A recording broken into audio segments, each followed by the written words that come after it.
Once again, today we'll be covering structural irregularity.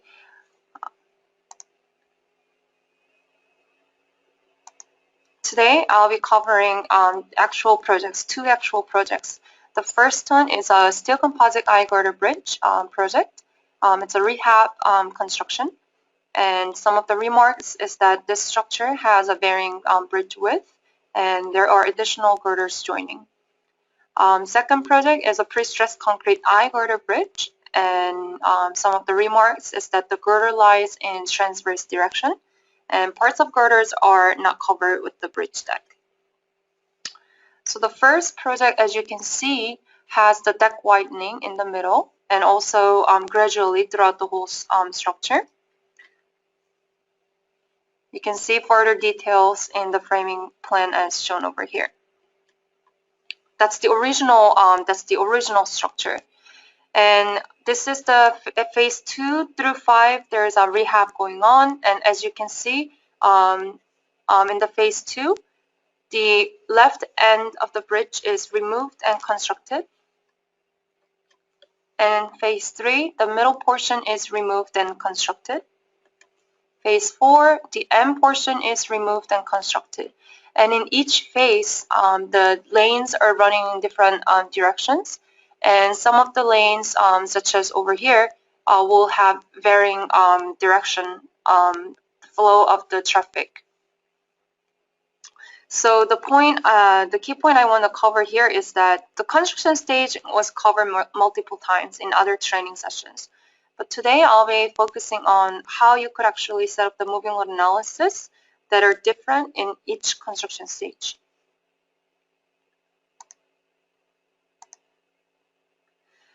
So the discussion points for the first project is the manual modeling approach, steel composite wizard. So for this project, this type of irregular project, you could use two ways: either model using the wizard, but then the wizard cannot handle varying deck width. So you actually need to combine multiple sets of model and modify from that point on. But the approach that I'll be showing today is importing the CAD file, either MicroStation or AutoCAD, and then modeling portion. The construction stage setup for the rehab project. Basically how to set up rehab projects, and in connection to it, how to set up moving load analysis. That's for the ongoing different phases and the vehicles running in different directions and so on. So the second project is, as you can see over here, the bridge deck is poured through this deck outline. Basically, these are Ohio pre-stress beam sections, wide flange 60 beam, and some of the outer girders, B1, B2, B3, actually have smaller sections. So for the significance in this one is that unlike a usual pre-stressed concrete composite structure, this structure has the girders lie in the transverse direction of the to the bridge direction. So I'm going to show how you could actually manage that, this type of irregularity. A little more details about the project, Unit 1 drawing and the second drawing.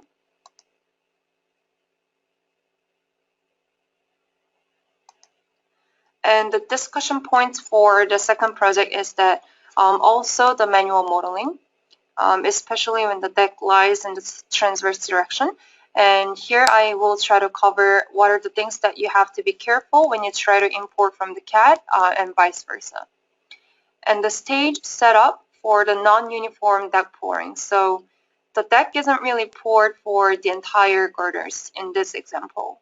So I'll be covering how to actually manage those type of non-composite portions and setting up, linking it to the construction stage analysis setup.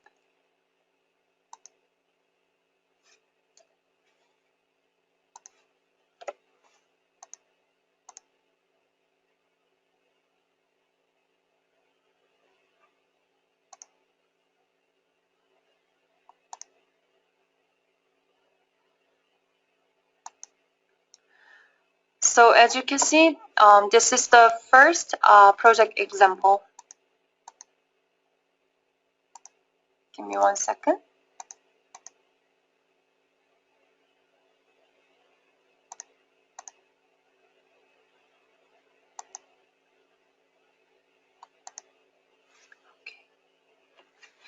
Let me hide the deck portion so we can see clear view of the girders and the joining occurring. So as you can see, in this portion, the girder is joined. And in Midas, you can actually handle that without any problem because it's an FEA program and it's only a matter of drawing additional lines for the joining girders. And the diaphragm is also modeled using the beam element. And to provide a brief overview of the modeling approach, the girders are modeled using frame elements, the beam elements, and the deck portion is modeled using plate element.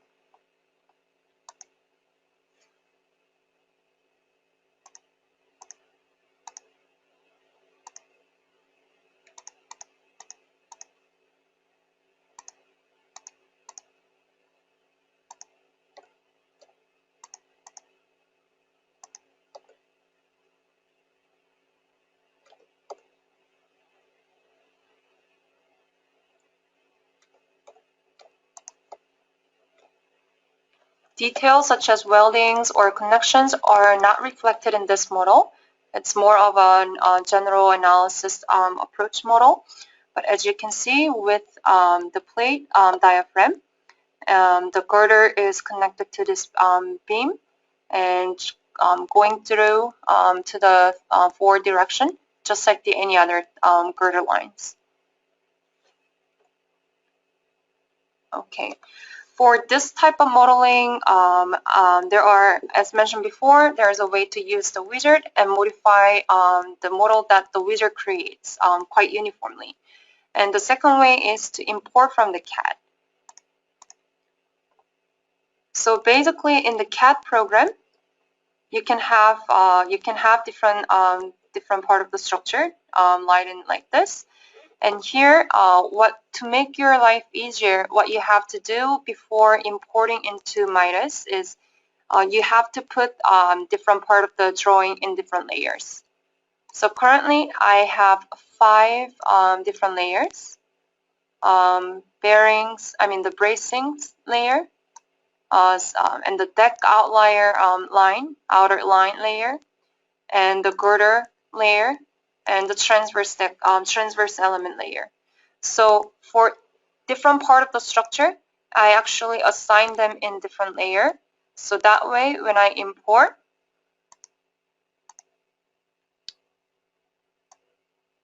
so in this blank model, I already defined my materials and sections.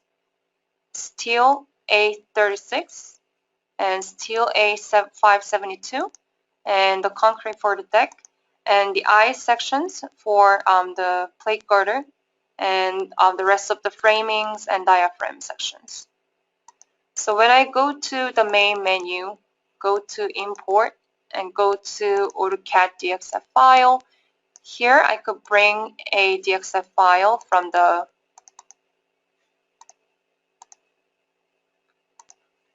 into Midas Civil. And here, as I mentioned before, since I assigned different part of the structure into different layer, I could actually import them one by one. And right now, I actually assigned all the girder sections in one girder layer.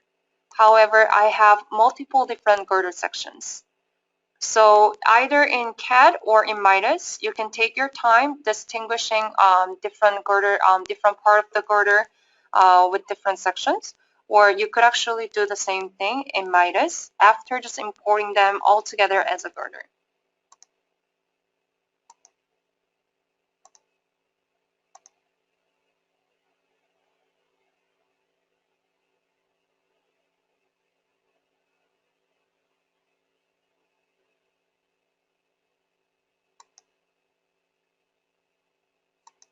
Okay. So all my girders are just imported, as you can see. And also, I selected my material and section for the girder. So therefore, as I import this line from the CAD that is assigned in girder layer, the girder section is applied at the same time and outlined exactly the way I extracted from the CAD drawing.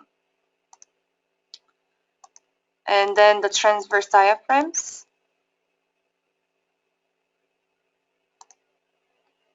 Also assigning the proper section for that area. I'm referring to the plate that the girder end is attached to.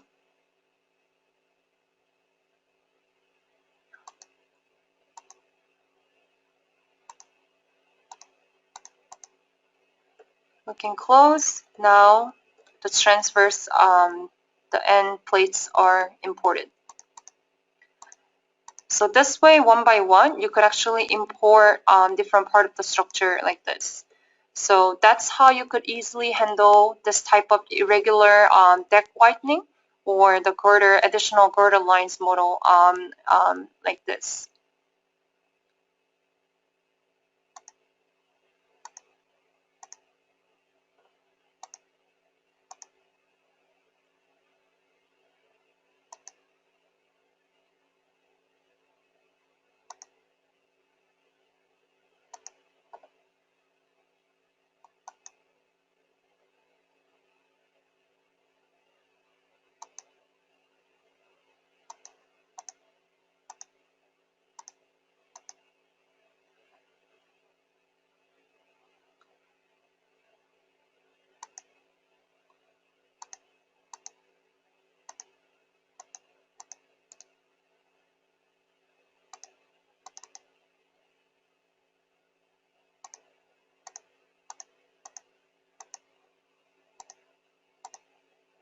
Okay, so that way you could import different layers one by one and mesh, auto mesh the deck portion, and finally complete the modeling.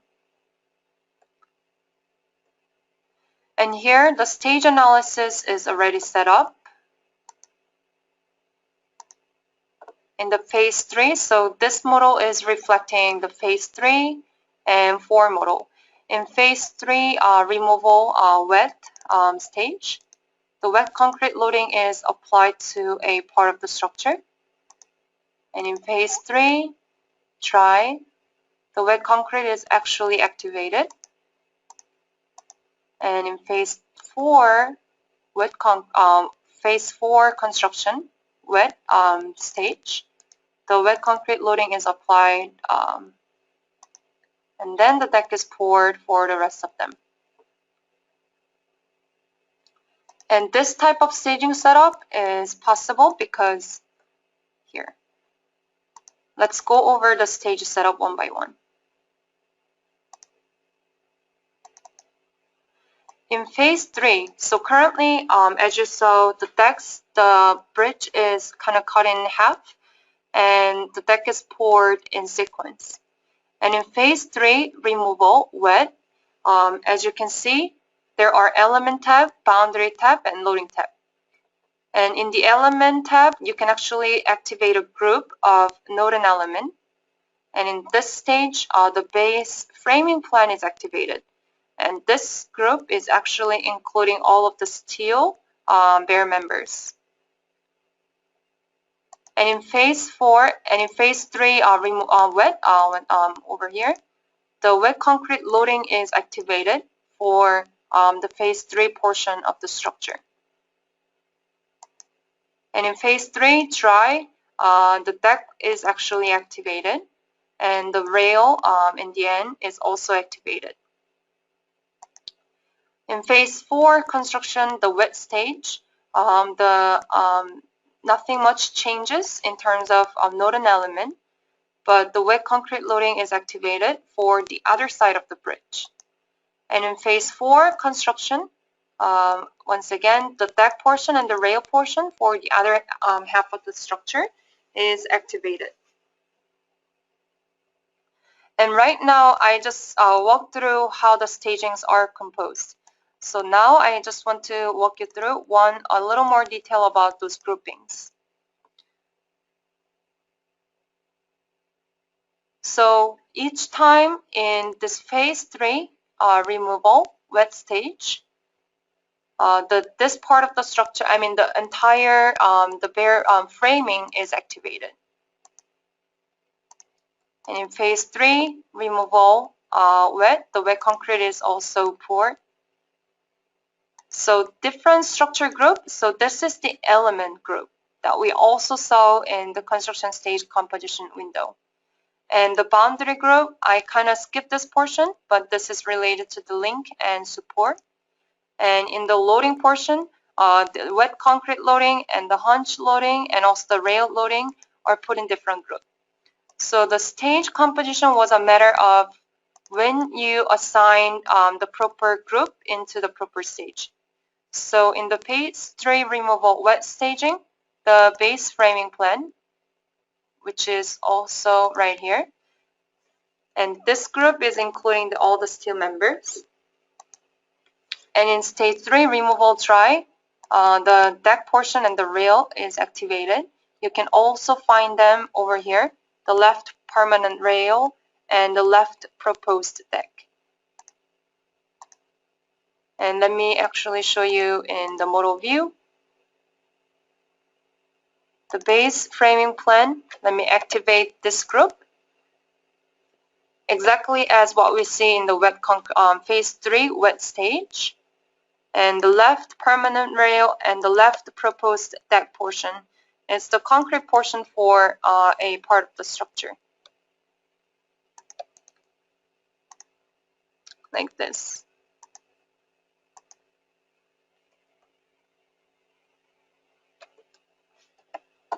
In the same way, the right proposed deck and the right permanent rail are also over here.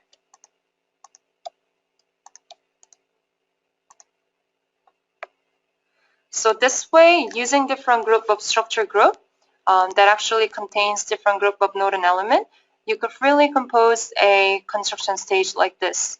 And that way, this example model isn't actually covering the entire phase and the entire part of the structure, but you could actually simulate this type of staging like this. And the second portion I wanted to cover for the staging is the moving load, as I mentioned before. So for the moving load, give me 1 second.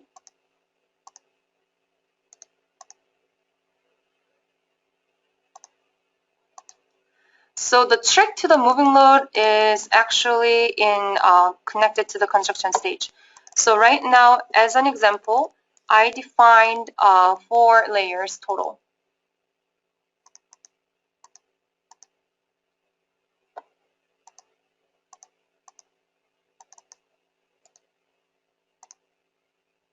Okay. So the lane 0, 1, 2, 3, 4, they're all lined in going from this way to that way. And as you remember, the phase 3, in the phase 3, this left portion of the girder is, the deck is poured first.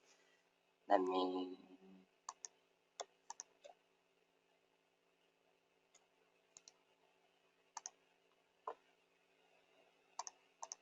Like this. So in this stage, we only have this example lane 2, 3, 4 available and able to run in this stage. So among the 5 lanes that I defined, lane 3, 4, 5 could be running in the stage phase 3 removal dry.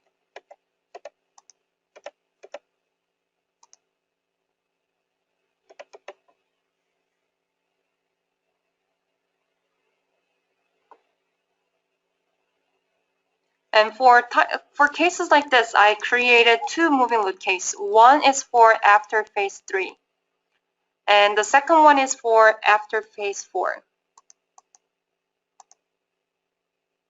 So the phase 3 actually has, okay, give me 1 second. Let me go over my moving load, all the detail first. So for the moving load setup, I went to the load main menu, have chosen the moving load type, selected ASHTO LRFD moving load code, and I define my lanes as you can see over here. The lane, I actually define the lane based on this outer girder line as my reference line to the lane.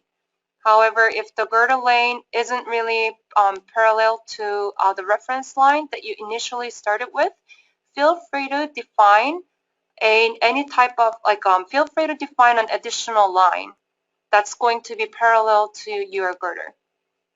So that way, right now, if you see my lane 0, for example, it's actually running perpendicular to this reference line that I selected. But let's say the lane 0 actually needs to run more in the vertical direction that I'm drawing.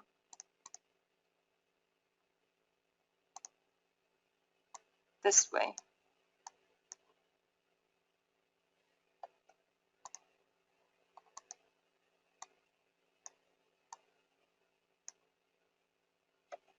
One second.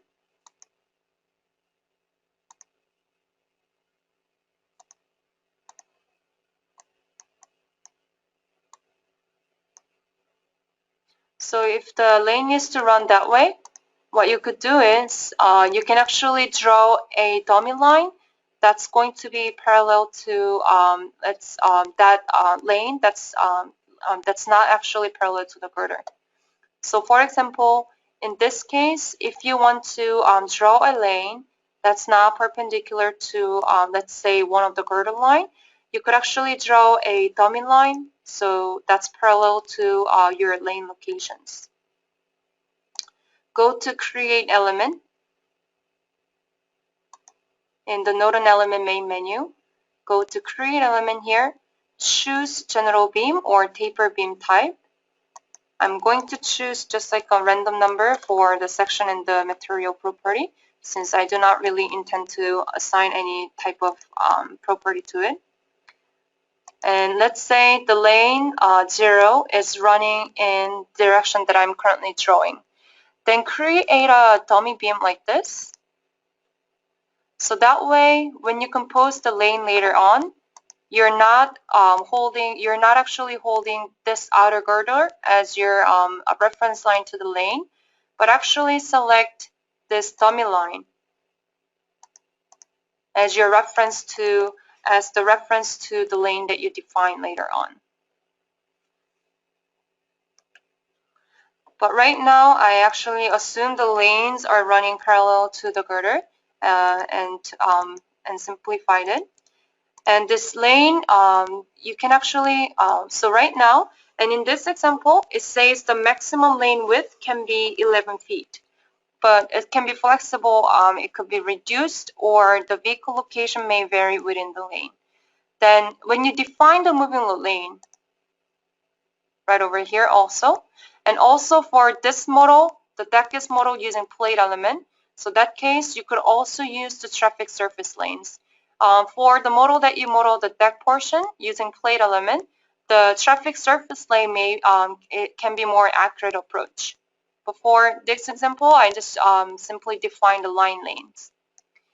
So when you define your lane, pay attention to this portion. So it's originally grayed out like this, but when you check on this traffic lane optimization, what it's going to do is ask you the lane width and also the lane width. And what's basically happening and why the lane width actually matters with the traffic lane optimization option is when the traffic lane optimization option is checked on, the program will float the wheel locations within the lane. So that way, before the wheel is assumed to be running in the center of the lane, but now we are actually giving it the choice to float it within the lane. So this way, if the lane width may vary, feel free to use the traffic lane optimization option and define the lane width. So within the lane width, the program could actually float the wheel, the vehicle load. And as you can see, element 500 through a higher number is chosen as my reference line. And as you can see in the model view, it's actually the red highlighted this girder element. like this. And also, if there is any skew to it, you could actually define your skew angle to the traffic lane that you defined.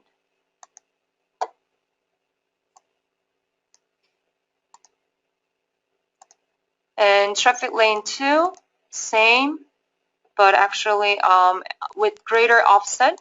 So that way I could actually define the lane 2, which is over here, further from the reference line. And pay attention to the moving direction. So if you are actually, so in this example, we have the lane direction decided. Or so by default, the moving load direction is considered to be both. But if you want to be more effective and don't really consider both cases, you could also eliminate the define the lane to be moving in forward direction or backward direction only. So that way you consider only one of the case. But normally, I mean, if the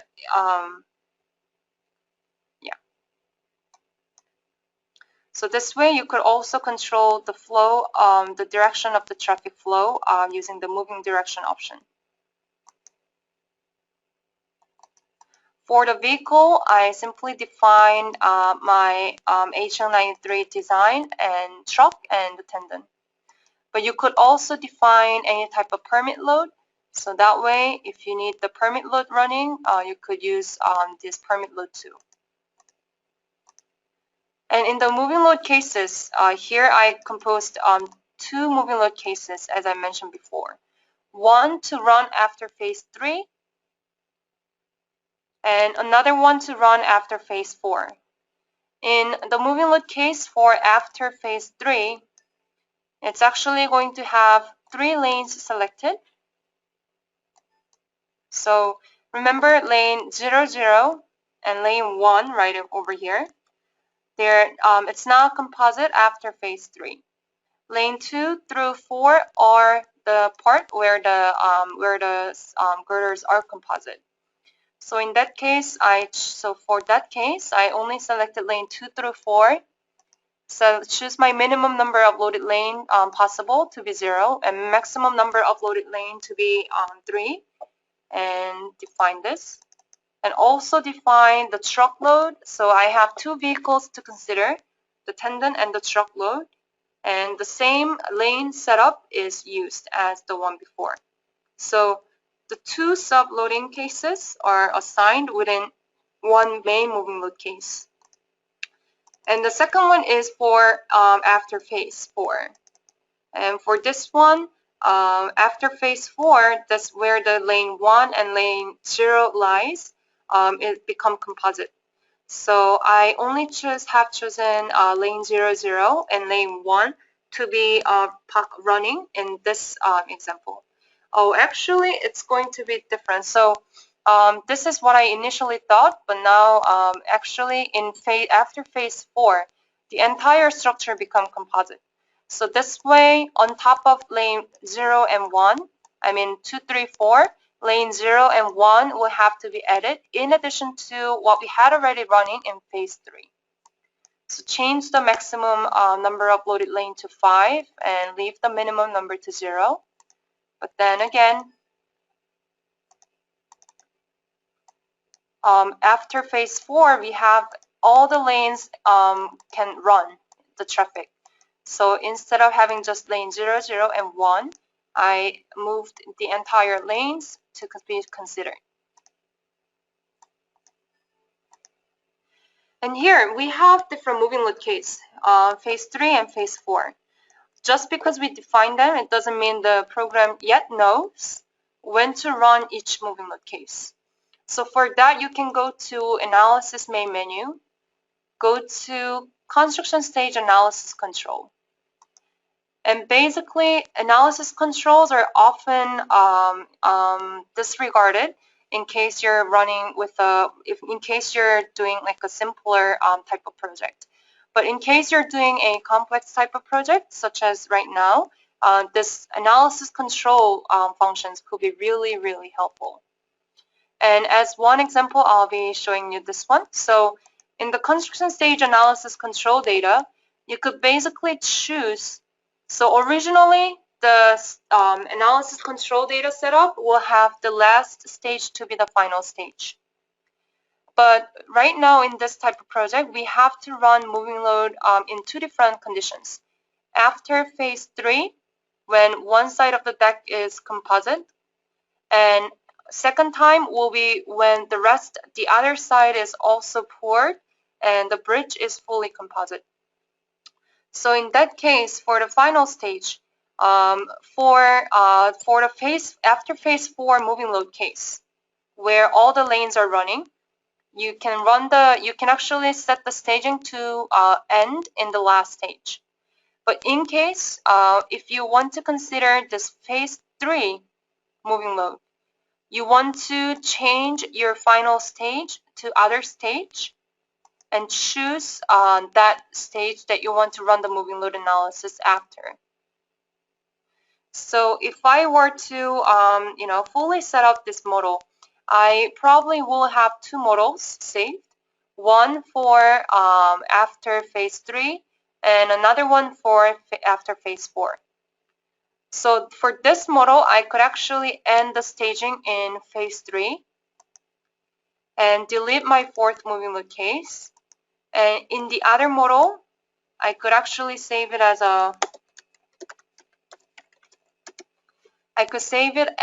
another model and end the final stage. Make the last stage to be the final stage and get rid of the phase 3 moving load case since we no longer need it.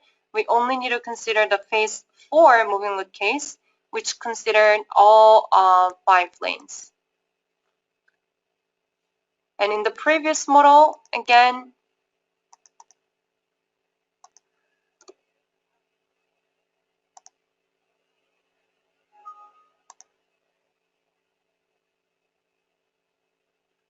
you could end your construction stage after phase 3 and delete the fourth moving load case.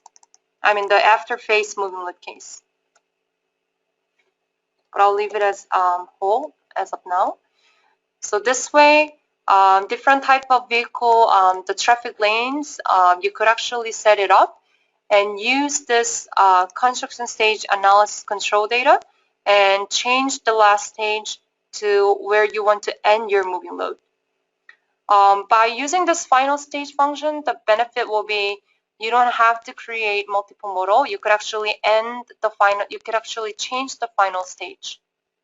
But you could also save it as another model for the phase 3 when the phase 3 is completed and when the phase 4 is completed.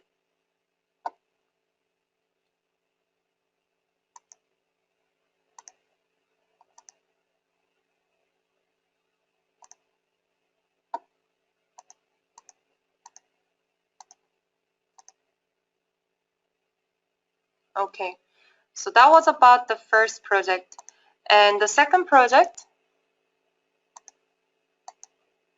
over here. So for this project, I took different modeling analysis approach. So the first one actually had the deck portion modeled using the plates. So when you look into the details of it, the plate portion, let me activate just the plate part so we can have clear view of the deck. So the deck is modeled using the plate. However, in this model, the deck portion is modeled using the beam element too. And for that, in MIDAS, you could actually use the composite type of section to model the deck portion and the girder portion at once. Okay.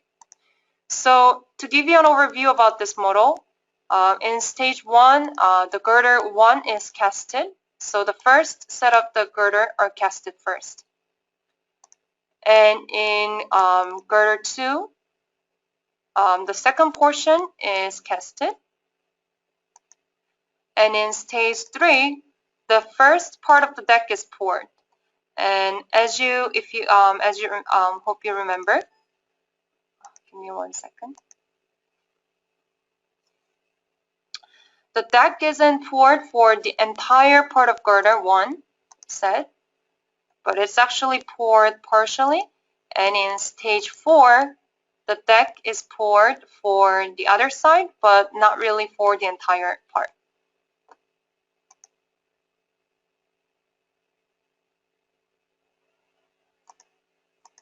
So reflecting this condition right here.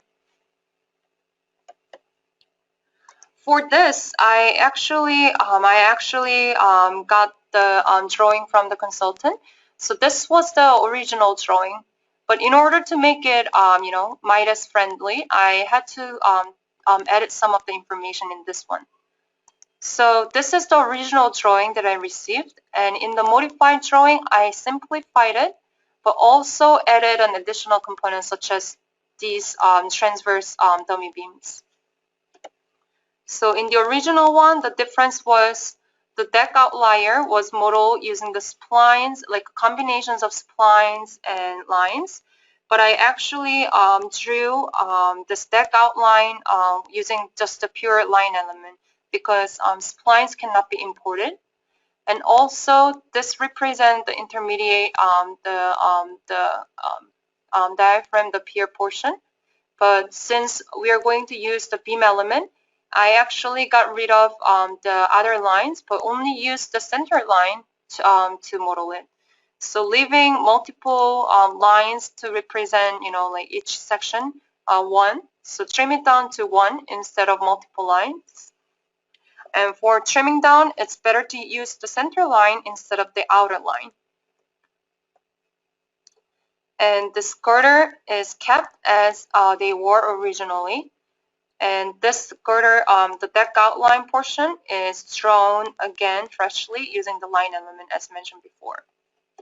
And one thing that I added in addition to what that was already in the drawing is this transverse beams.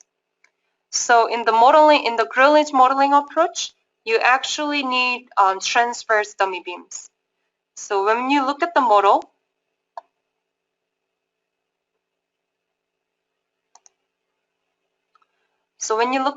let me turn off the hidden view so we can just take a look at the clear view of the lines. So these are the girder lines. However, as you know, for the grillage analysis approach, both the girder and especially the deck portion is also modeled using the beam element. And beam element is only in one direction, one longitudinal direction. So when the deck is modeled using the beam element, what happens is the transverse, there's nothing that actually represents the deck in the transverse direction. So right now our girders are running in the longitudinal direction. Let me activate a part of it so you could easily visualize what's going on. So for the composite portion, the deck is also modeled using this composite section. And when I activate all, here we go. Right now, what you are seeing is this green beams that are representing the deck in the transverse direction. They are indeed the dummy deck members, and they lie in the transverse direction of the girder in order to provide a transverse stiffness of the deck, which isn't done with the longitudinal members. And for this one too, I imported from the CAD. Give me 1 second.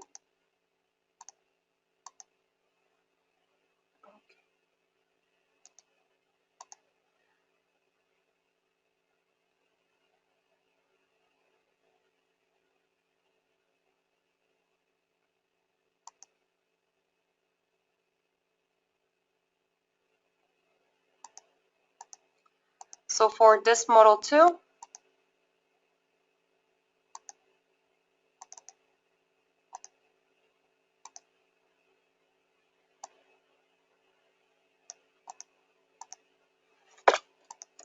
you could import the specific layers that you want.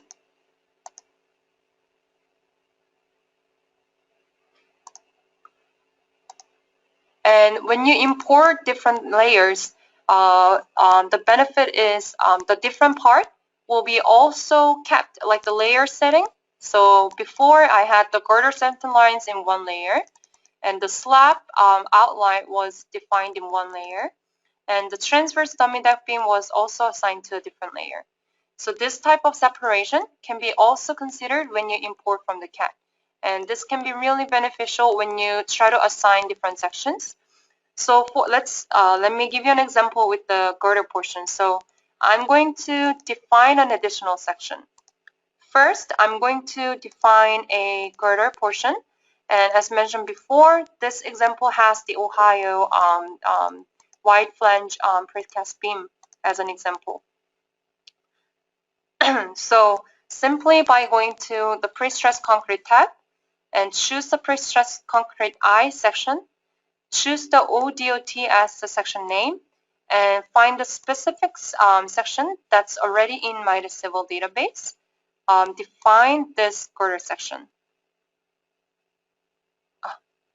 Give me 1 second. Let me undo this quickly.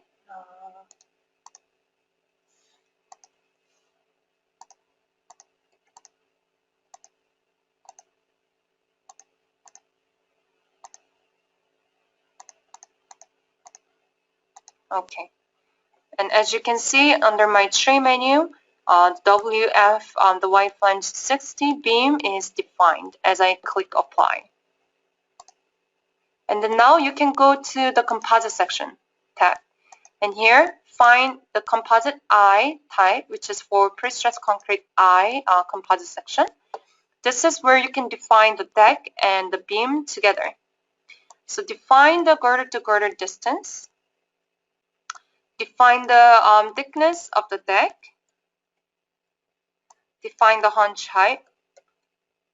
And for the girder portion, you can actually import the section that's already defined using the database.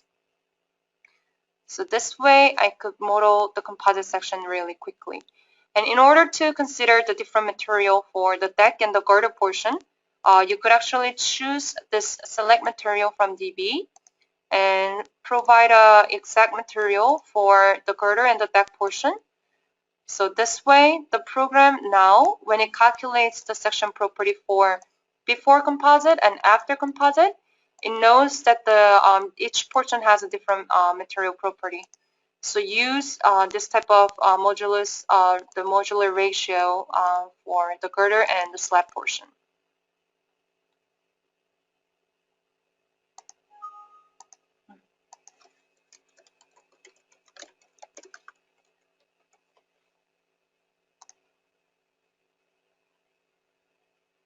Okay.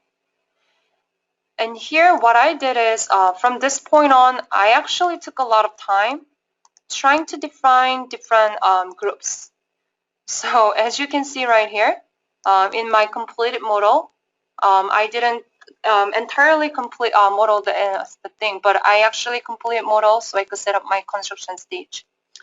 So if you look at this example, I defined multiple groups for the girder composite and non-composite, but let me show you some of the most representative ones. So I put the abutment 1 in one group, abutment 2 in one group, and going down, I put girder 1 in one group, girder 2 sets in one group, and pier in one group, pier 1-2 in another group.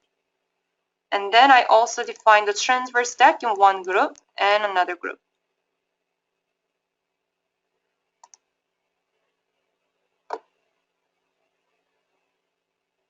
And if you also look at the section, my list of sections, the W flange, the wide flange 60 beam is assigned to the non-composite area.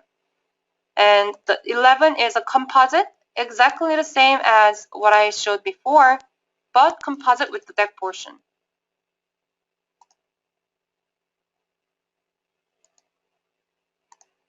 So if you look at it in 3D view, the part that I defined just the beam, it's non-composite, and the part that I defined with the composite section is actually has the deck running like this. And the part for the second portion 2, composite, the purple lines, and the non-composite. So this way you could you could distinguish the non-composite portion and the composite portion like this. And how we set it up is when you go to the construction stage, I set up 6 different stages. Girder 1 is first casted. So the first set of girders and the second set of girders are casted. And the deck is actually poured. Actually, for this middle portion, the deck should be casted at once. But when I work around for this, I actually casted them separated. But in reality, they should be casted together. This portion. And in the deck 1 is poured. Deck is actually poured for this area, and then the deck is poured for this area. But in the actual construction, the deck pouring is divided in this edge right here, not really this way cutting sharp parallel to the abutment. It's actually poured and casted with this line as a barrier. And the composite short-term stage is also defined, in which the additional component and the wearing loadings are applied. And in the composite long-term state, not much change is made, except the duration is over 10,000 days. So we could actually consider the creep and shrinkage effect. And let me show you the stage setup one by one. The girder 1s are casted. As mentioned before, the upper part of the here should be also casted in this stage, since the girders are running continuous and casted at once. And girder 2, the second portion, which is originally here in the real project, is casted in this stage. And the deck is first poured for the first part, should be up to here actually. And the deck 2 is also poured, should be again from this point, not really cut in this way. And as I mentioned before, the composite and the non-composite sections are defined. And when you actually look at the girder 1 or 2, even the portion that I defined, the composite section, you don't really see the deck portion yet. So for the composite section, in order to distinguish the compositeness for the construction stage, you use this function, composite section for construction stage. The girder 1, so you can actually select the section, composite section, and separate the part 1, the girder, and the part 2, the deck portion, and have them activated in different stage. So the part 1, the girder, is activated and girder 1 casted, the original state where these members are activated.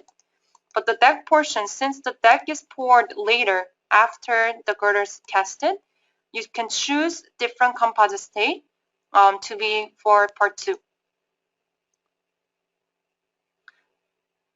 And also, this part was covered in the last training session in the post-tension box application example. But the age over here and the age is related to the time dependency of the material, compressive strength, and creep and shrinkage.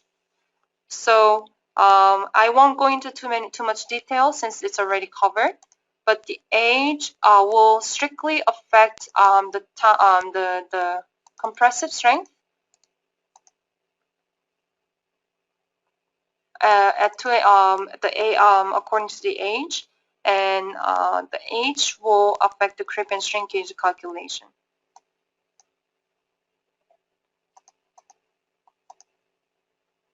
And for this example too, remember for right now our girders are running in the vertical direction, I mean the transverse direction. And the deck isn't really, it's not really geometrically like perpendicular or parallel to the girder, it's neither of the case.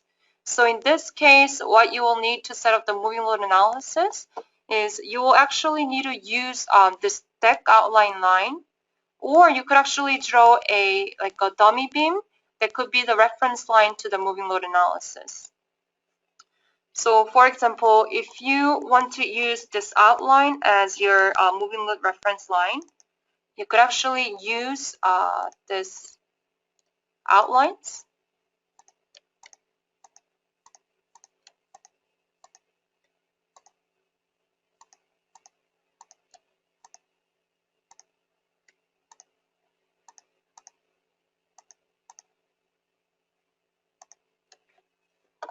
Like this, go to moving load.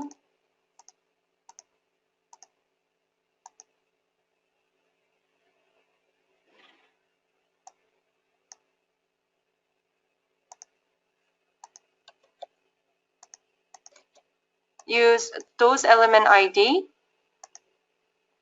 define the lane width, and define the eccentricity,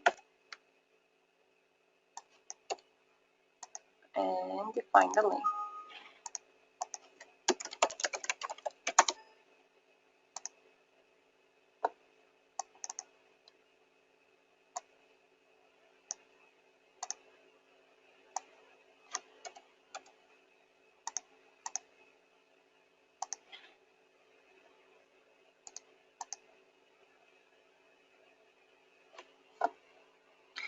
And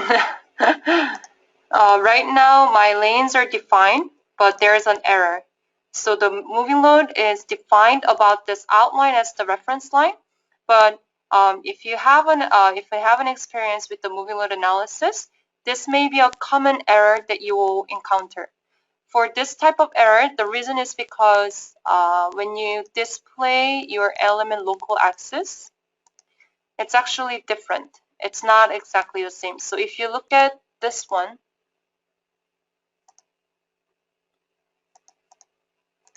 so if you look at the highlighted portion, do you notice the faint, the green arrow? So the direction is actually uniform throughout the beams. But when you turn on your local axis, the axis direction may not be the same.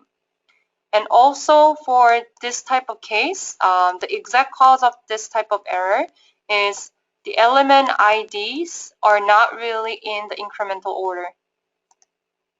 So right now, I define my lane to be covering this element IDs. However, the element ID that I inputted over here is in the order of increasing magnitude, but in reality, they're not really put in into continuous incremental order. So for this type of error, when you encounter this type of error, what you have to do is you can actually renumber your element, go to node and element, go to renumber element, and renumber your element like this. Give it the new starting number and refresh. So this way, when you select your lane and copy this element ID, this is now in the order of increasing.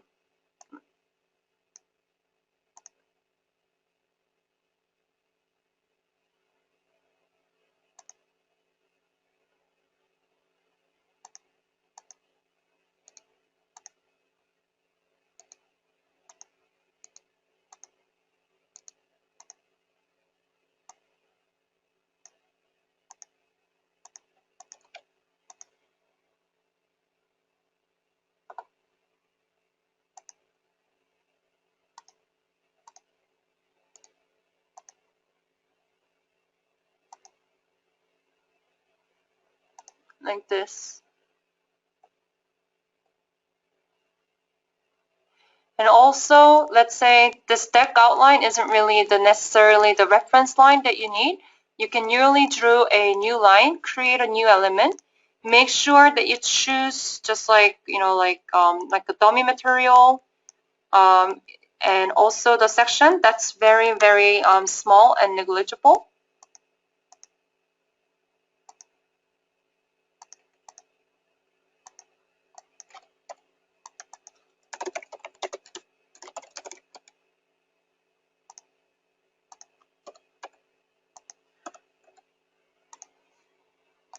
So the purpose is only to kind of locate the beam, but nothing further. So this way, if your lane is running, not really necessarily strictly following the deck outline, or if you just simply need a new, line, just create a new line that can be the reference line to the new vehicle lanes. And same goes for the previous project too.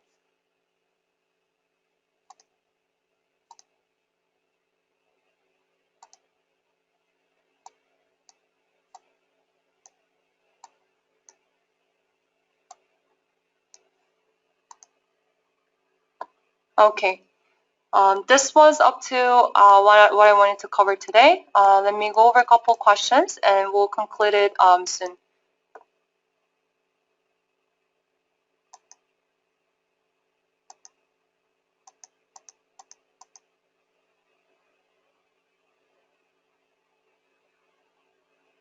Okay, one of the question was when importing from the CAD, either AutoCAD, once again, MicroStation, is there a setting that defines the fineness of the model, such as node spacing along the girder?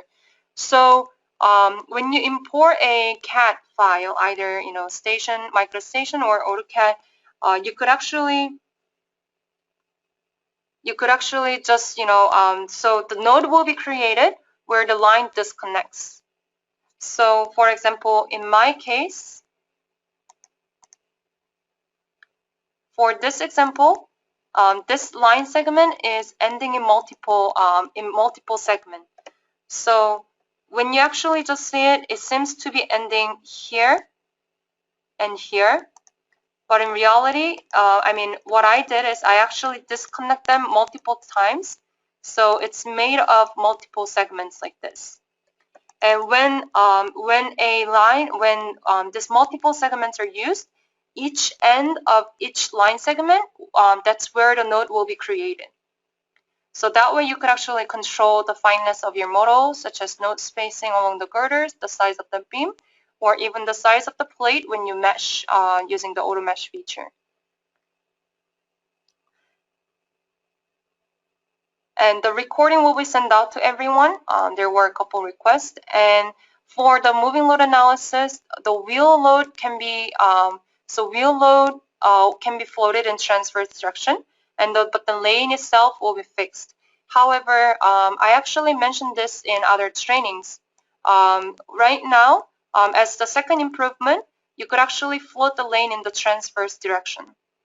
However, but then the lane itself cannot be floated. But what will be changed by the end of December is the moving load, the entire floating, even with the lane, will be available. So that's the third improvement that we're actually bringing to Midas Civil for the second update in this year. So right now, the lane itself is fixed, but the vehicle is floated. But in December, all you need to define is the vehicle width and the vehicle type. The lane width and the vehicle width and the vehicle loading. So that way, the program could actually perform the entire floating.